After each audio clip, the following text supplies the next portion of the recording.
विद्यार्थी मित्रांनो, सह्याद्री ट्युटोरियल्स मध्ये तुमचं स्वागत आहे. रविवारी आपण फुल लेंथ टेस्ट घेतली.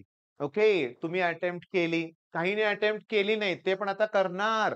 नेक्स्ट फुल लेंथ टेस्ट रविवारी असणार आहे, तुम्ही अटेम्प्ट करणार. मग आपलं काय ठरलंय, की एक फुल लेंथ टेस्ट म्हणजे 150 क्वेश्चन, म्हणजे 150 कन्सेप्ट. ओके. मग केमिस्ट्रीतला पहिला question, question number 51 video uploaded आहे. क्वेश्चन नंबर 52 पण झालेला आहे आणि आता 53. आणि मी तुम्हाला सांगतो, एक क्वेश्चन, एक कन्सेप्ट. मग त्याच्यावरचा कुठलाही प्रश्न त्या टाइपचा आला तर जमणार. सर मग ही स्ट्रॅटेजी कशी फॉलो होईल का? मला त्याचा काय फायदा होईल का? तुमच्या डोक्यातून जेव्हा ते टॉपिक वाईजच्या कन्सेप्ट जाणार नाहीत ना, त्याशिवाय होणार नाही. मग इथं महत्वाचं काय?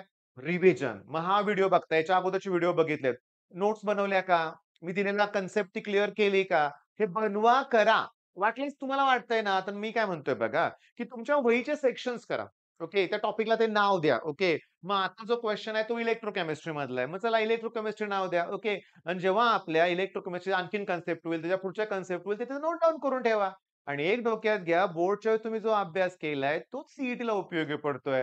आणि तुमचं प्रेम एवढं मिळतंय, कमेंटमधून मिळतंय, WhatsAppला मेसेज येतायत आणि मी खूप आनंदी आहे.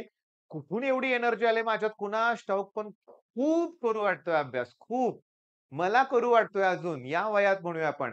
आणि माझ्यामुळं थोडंसं रागानं, प्रेमानं हे करून धाकात ठेवून मी ऑफलाईनच्या मुलांचं पण करून घेतोय आणि मग तुम्हाला पण मला थोडंसं धाकात ठेवावं लागेल हां. व्हिडिओ अपलोड झाला, की मला तुमचं कॉमेंट बघायचंय आणि तुमचे नावं वेगवेगळे असतात चॅनलची तुमच्या म्हणून आपण कॉमेंट करताना चॅनल क्रिएट करावं लागतं ना. पण मी बघणार आहे कोण-कोण कॉमेंट करतंय. काही ठराविक मुलांच्या कॉमेंट अगदी प्रत्येक व्हिडिओच्या खाली असतात. पण मी तुम्हाला सांगू का? करा, व्हिडिओ बघा, कन्सेप्ट क्लिअर करा. मग आता मी घेतोय तो पॉइंट नीट लक्ष द्यायचा व्यवस्थित. ओके, बघा. सोडियम हे मेटल आहे. सोडियमचा एका इलेक्ट्रॉनचा लॉस झाला की Na+ आयन तयार होतोय. ओके, मग ही ऑक्सिडेशन रिएक्शन आहे. ओके.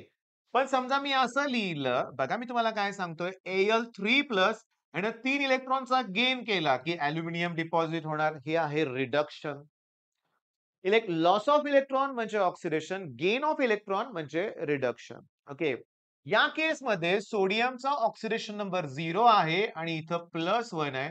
इथं अॅल्युमिनियमचा ऑक्सिडेशन नंबर +3 आहे आणि इथं तो 0 होतोय. म्हणजे ऑक्सिडेशनमध्ये ऑक्सिडेशन नंबर इन्क्रीज होतोय. रिडक्शनमध्ये तो डिक्रीज होतोय. ओके. ऑक्सिडेशन नंबर म्हणजे तुम्हाला कन्सेप्ट वाटत असणार आहे ऑब्व्हियसली कुठली रेडॉक्स रिएक्शन का टॉपिक आहे. कोणता टॉपिक आहे? Redox reaction. 1 मार्क हमखास असतो. पण मला रेडॉक्स घ्यायचं नाहीये. मला सांगायचंय काय रिडक्शन कन्सेप्ट सांगितली. आता जर अशी रिएक्शन दिली असेल आणि इथं जर पोटेन्शियल दिलं असेल, तर ते रिडक्शन पोटेन्शियल. मग याचा काय फायदा होतो? तर सांगतो. ते रिडक्शन पोटेन्शियल वरून ठरवता येतं आपल्याला, की दिलेला सबस्टन्स हा ऑक्सिडायझिंग एजंट आहे का रिड्युसिंग एजंट आहे. आता हे एजंट कोण? सांगतो. मला सांगा, सोडियमची इथं केस कन्सिडर करा. याचं काय झालंय? ऑक्सिडेशन. हां, याचं ऑक्सिडेशन झालंय. तो इलेक्ट्रॉन दुसऱ्याला घ्या लावतोय, म्हणजे दुसऱ्याचं रिडक्शन करतोय. म्हणजे ज्याचं ऑक्सिडेशन होतं तो रिड्युसिंग एजंट आणि ज्याचं रिडक्शन होतं तो ऑक्सिडायझिंग एजंट. मग आता मला सांगा, इलेक्ट्रोकेमिस्ट्री टॉपिक मधलं टेबल 5.1 पेज नंबर बहुतेक 116 आहे. चेक करा. शेवटी आहे धड्याच्या. बरं ह्याच्यावर आम्हाला प्रश्न कसे येणार? एवढे एलिमेंट दिलेत, पाठ करू का सर पोटेन्शियल? काही गरज नाही. तुम्हाला 4 एलिमेंटचं पोटेन्शियल दिलं जाईल आणि एकतर 2च प्रश्न आहेत त्याच्यात. Which of the following is the strongest oxidizing agent किंवा स्ट्रॉंगेस्ट रिड्युसिंग एजंट? जो स्ट्रॉंगेस्ट ऑक्सिडायझिंग एजंट असेल, तो दुसऱ्याला ऑक्सिडाइज करणार आहे. जो स्ट्रॉंगेस्ट रिड्युसिंग असेल, दुसऱ्याला रिड्यूस करणार आहे. मग कदाचित तुम्हाला 2च एलिमेंट येतील आणि कोण कुणाला ऑक्सिडाइज किंवा कोण कुणाला रिड्यूस करेल हे विचारतील, पण पोटेन्शियल देणारं. आता एरो बघा, हा डाउनवर्ड एरो इकडे आहे आणि खाली जसं जाईल तसं रिड्युसिंग एजंट आहे. म्हणजे ज्याचं रिडक्शन पोटेन्शियल जेवढं कमी, निगेटिव्ह मध्ये हायेस्ट बोलतोय मी, म्हणजे कमी असेल रिड्युसिंग एजंट आणि ज्याचं पोटेन्शियल सगळ्यात जास्त असेल तो ऑक्सिडायझिंग एजंट. मग फ्लोरीन हा सगळ्यात स्ट्रॉंगेस्ट ऑक्सिडायझिंग एजंट आहे. लिहून घ्या, पीवायक्यू आहे. पीवायक्यूच येणार हे आता आपल्या डोक्यातून काढून टाकलंय. कन्सेप्ट क्लिअर करणार, काही विचारा, मला जमणार आहे. हा आता अप्रोच. आणि लिथियम जो आहे तो स्ट्रॉंगेस्ट कोण आहे? Reducing agent. समजा या दोघांची नावं नंबर पोटेन्शियल दिलं नाही तर डोक्यात ठेवा. पण समजा हे रिडक्शन पोटेन्शियल आहे. पण समजा तुम्हाला ऑक्सिडेशन पोटेन्शियल दिलं असेल, तर प्लसचं मायनस करा. रिडक्शन पोटेन्शियल मिळतं लक्षात घ्या. रिव्हर्स केल्यानंतर रिएक्शन पोटेन्शियल इथे चेंजच होतंय. मग मुद्दा काय, की हे आहे आता होमवर्क, टार्गेट. टार्गेट देऊया तुम्हाला. मग इम्पोर्टंट टार्गेट कुठलं आहे सांगतो. ई-एम-एफ सीरीज अक्षर माझं खूपच छान आहे, पण भरभर काढलंय मी. त्याचं तुम्हाला करायचे आहेत ॲप्लिकेशन्स. ओके. तर मला काय म्हणायचंय बघा. मी माझं मत पुन्हा सांगणार आहे, पुन्हा-पुन्हा सांगणार आहे. कोणतं मत आहे, की हा व्हिडिओ 5-6 मिनिटाचे होतायत. मग तुम्ही म्हणू नका, "सर तुम्ही बेसिक पासून शिकवत नाही, डिटेल शिकवत नाही." अरे मी शिकवतच नाहीये इथं. तुला करायला होतोय मी लक्षात घ्या आणि तू आत्ता नाही तर केव्हा करणार आहे? का नुसतं बघत बसणार आहे live lecture, marathon lecture, 24 hover lectures? नाही. नाही, नाही आणि नाही लक्षात घ्या. मी तुम्हाला सांगू का?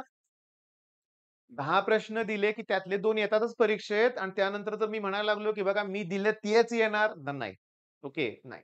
मी तुम्हाला सांगतो शक्यता असते. मी मॅथ्सच्या पेपरच्या वेळेस बोललो होतो, की एक्स्पेक्टेड व्हॅल्यू आणि व्हेरियन्स म्हणजे मीन आणि व्हेरियन्स ओके. आत्तापर्यंत प्रत्येक पेपरमध्ये आलंय. आलं की तुमच्या पेपरमध्ये. मग ही येऊ पण शकत नाही असं पण होऊ शकलं असतं. पण येण्याची शक्यता जास्त आहे. असे प्रश्न बोर्डला देता येतात. पण सीईटी जर तुम्हाला पण म्हटलं ना, की हे एवढ्या पी-वाय-क्यूज कर यातलंच येणार नाही. आणि माझी तशी अपेक्षा पण नाहीये. पण ती कुठला प्रश्न आहे, तो कोणत्या कन्सेप्टवर आहे, हे तुम्हाला फक्त कळायला पाहिजे. या कन्सेप्टवर आपल्या टेस्टमध्ये कोणता प्रश्न होता, तो घेऊया आपण. व्यवस्थित लक्ष द्या. ओके. मी तुम्हाला सांगतोय प्रश्न हा असा आहे. पहिला मी सिलेक्ट करतो. ओके. ठीक आहे. आता तो प्रश्न काय आहे वाचूया आपण. काय-काय दिलंय बघा त्यांनी लक्षात घ्या. की त्यांनी दिलंय standard electrode potential values of Mg2 प्लसचं Mg झालंय. म्हणजे ते बघा मधला सिम्बॉल लक्षात घ्या. Mg2 प्लस Mg झालंय याचा अर्थ इलेक्ट्रॉन गेन केलंय. हे रिडक्शन पोटेन्शियलच सगळ्यांचं दिलंय. मग रिडक्शन पोटेन्शियल दिलंय correct increasing order of reducing power. मग कुणाची रिड्युसिंग पॉवर सगळ्यात जास्त आहे? आत्ता सांगितलं. जो खाली असेल त्याची रिड्युसिंग पॉवर सगळ्यात जास्त. जो खाली आहे त्याचं रिडक्शन पोटेन्शियल सगळ्यात जास्त आहे. हे पॉझिटिव्ह मधल्याचं दिसतंय रे. कोण आहे मधला रे? ॲल्युमिनियम सॉरी सोनं आहे, गोल्ड आहे, ऑरम. मग त्याचं सगळ्यात कमी पाहिजे. मग हे चुकला ऑप्शन. मध्ये कशाला घेतलाय? ह्या दोघांपैकी विचार करूया. आता ही सगळ्यात निगेटिव्हमध्ये कमी व्हॅल्यू आहे बघा लक्षात घ्या तुम्हाला सांगतो. ते कोण आहे? मॅग्नेशियम. ते अगोदर पाहिजे. मग हे कशाला पाहिजे? मग ऑप्शन ए करेक्ट आहे. Mg निगेटिव्हमध्ये ही व्हॅल्यू आहे. Pb चला ही व्हॅल्यू आहे आणि Au सगळ्यात कमी आहे. बरोबर आहे. मग तुम्हाला आता ॲप्लिकेशन सुद्धा कळालेलं आहे आणि आता प्रश्न पण सॉल्व्ह होतायत. असं वाटायला लागलंय ना, की अरे टेस्ट सोपी होती. 50च्या 50 प्रश्न तुम्हाला सोपे करून दाखवतो. मग 50 कन्सेप्ट ओके. मग करणार कोण? तुम्ही आणि करायला सुरुवात करा. All the best.